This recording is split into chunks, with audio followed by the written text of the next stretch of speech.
Housekeeping standards vary from home to home. Some are very neat and rigid, others are more relaxed. But a doctor's reception area reflects the professionalism of the practice. So no matter how busy the day, the waiting room needs to be cleaned up at the end of office hours so everything looks fresh, uncluttered, and ready for patients the next morning. Otherwise, you'll find yourself with the problem Jackie is facing in this episode of Steps to Success in Medical Assisting.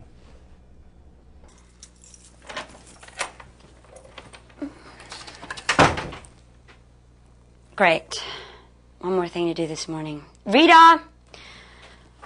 Come help me clean this mess.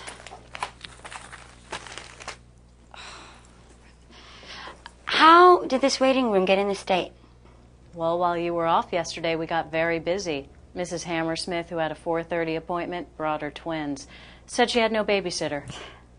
Sometimes I think we need a spare room for active kids. I mean, those two are wild. Let's just get this cleaned up. Though, I have to say, Rita, it looks as if you didn't straighten up at all yesterday.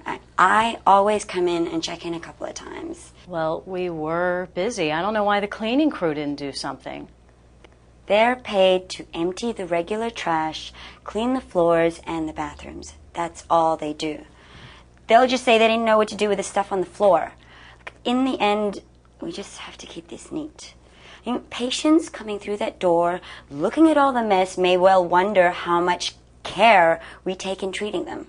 I just wonder how sanitary the other areas are. Whatever we do outside the office, we just gotta keep this place cleaned up. Okay, you know what? Enough with the lecture. You know I had to be out of here right at 5 o'clock last night. And if you're implying my house is a mess, I'll have you know mine is probably cleaner than yours. And while they are quarreling, the first patient arrives. And it is, of course, Marjorie Jensen, an older woman unaccustomed to chaos. Let's not argue. Okay, let's just get this straightened up. The first patient is due in any minute.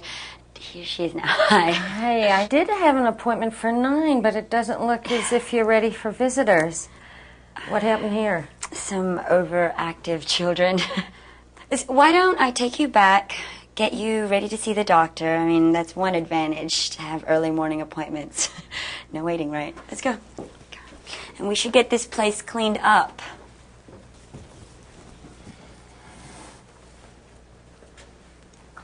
We all have to remember that the reception area is the first thing a patient sees, and many patients are not at all happy to be there in the first place. Messy waiting room is unlikely to calm them down and build their confidence in the doctor. So if you're the one responsible for the waiting room, straighten it up before you go home. First thing in the morning, the waiting room should look as if guests are expected. They are.